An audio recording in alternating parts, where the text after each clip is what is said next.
Another video, and we have been very busy and quite productive with the car this week. I had an extra day off, and so I've just been kind of wrenching, trying to get as much done on the car before we get back over to the lift and we put the engine bell back together and everything. And so I'm just trying to do as much as I can in the garage while I have downtime. So last video was the steering rack. That wasn't too bad. Today, the radiator. And you want to talk about a level of fuckery. This rate's about a 10 out of 10 when it comes to fucked up design. And yeah. Now, this is the original radiator. This is the OEM radiator. I have a new radiator from DMC Houston.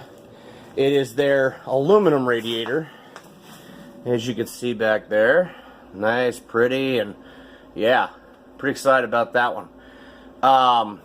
Anyway, I have that, and I have Toby's from DeLorean Northwest fans. So the fans use the stock shroud, and I was going to opt to get a new shroud, but I was like, I don't know, that's an extra $100, and this one's in really good shape, so I didn't really see the need to buy a new shroud for it. So, considering you literally don't see the damn thing, so what we're going to do is get the shroud off, and we're going to get the fans out and everything else, and I'll do how-to videos on that, and I'll do a how-to video on how to get this bitch out. But I'm telling you right now, it's fuck a job, guys. Make sure you got some time.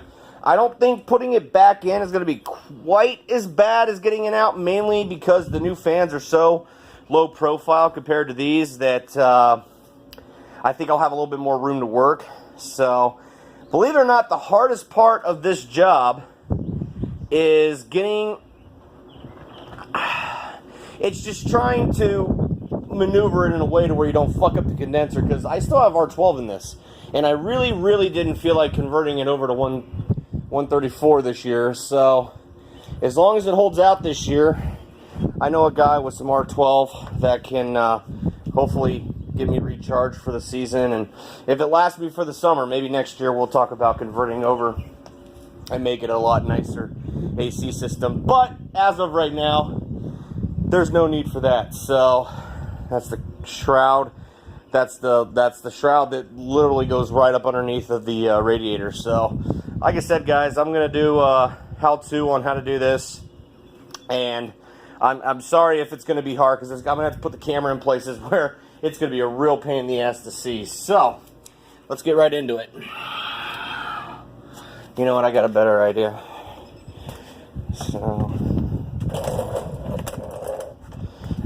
you're going to have a mess because coolant is going to go everywhere from when you release the hoses. So just an FYI for you. Alright, so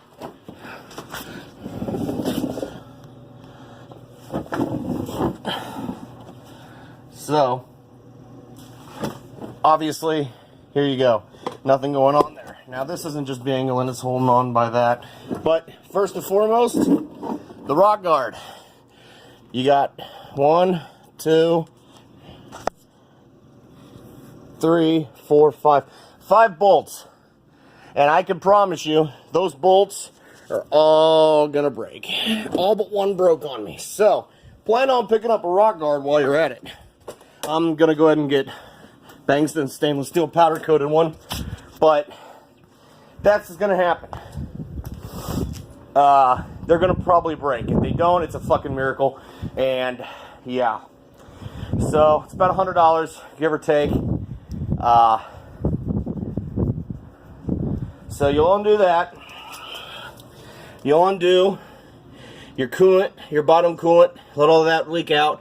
Up the up hose, which is going to be replaced by all new. These are all going to have new fittings put on them, mind you. And then you got the bracket for the radiator, which basically sits like this on the frame right here. You got 3 bolts, 1, 2, 3, and then obviously this connects right to the radiator. So disconnect all that, your horn will come off, and yeah, you have to remove those. Next up, these right here, these braces. These are these go right to the ooh, those are a little bent. I might have to replace those. Unbolt this from the frame. It sits right on top there. It's another hole back right there. Mind you, you have grounds and stuff too, so just an FYI, keep track of where what's going what, so you have your grounds. Disconnect your fans, which Toby's are designed to plug right in to the main harness, so you're good there. And then, like I said, you're going to have these 4 bolts right here on top and bottom. Now, the bottoms weren't bad. The tops, oh, pain in the ass. They're little 8s. And this is what hooks up to the condenser. You can see the little nut right there. There's 4 of these. 1, 2, and then 2 on the bottom. Okay? The 2 on the bottom, not a problem. These little bastards here, you're going to have to feel around up there.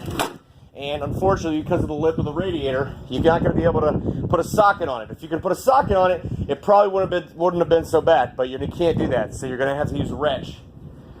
So you have all that.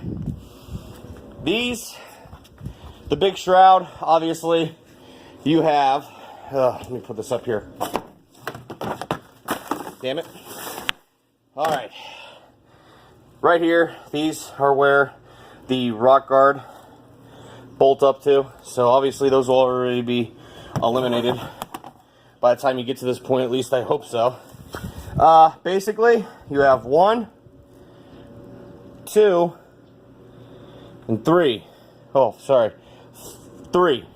1, 2, and 3. That's on both sides. Now this up here has like a little strip, just a bolt like right here, and then a little strip that holds that in place. This one, for some reason, on both sides, was being a royal pain in the dick. I actually had to slide it out underneath there, so I don't even know if I'm going to be able to get that back on. So hopefully that and that will be enough with a new rock guard to hold this in place. But yeah, so that's that. Once you get that all done, you're basically, now I will admit, if you were to remove the sway bar, this job would be just a smidge easier because you'd have a lot more room to play with. You know, you can get up in there and you just have some more room to play with. Unfortunately, I didn't have the sway bar off, and I really didn't feel like pulling it off right this second. So, you're going to want to, now if you're putting a new rock guard on, I went ahead and this made it a little easier. I bent this out a little bit just so I could get some more room this way from the condenser, and then that way I could bring it out, because I had to get the fans to clear the sway bar. So that's why that is like that. So these fans worked last year. I just want to put that out there. I could put them up for sale if somebody wants them, for sure. They work. They worked well. I had no issues with my fans last year. I just think it's a great preventative maintenance item to just put a new set of more efficient modern day fans that you know, especially with the aluminum radiator. And I want to go on record and say that as well. This radiator was working last year. I had no issues with it whatsoever. So I just thought it would be a good preventative maintenance measure to change all that out, and then that way it's done. But that's going to do it for me right now, guys. I'll probably bring you a couple of videos, maybe even tonight. I don't know. I'm going to take the cowl off and the fans off, take a look at the radiator and see where we're at, and just, you know, keep inspecting it. I'd like to get this back in the car this week at some point. And yeah, so please subscribe to the channel, guys, to keep updates on the car. I try to bring videos whenever I get something done. So subscribe and let me know what you guys think. Leave a comment, like the video, and I'll see you next video.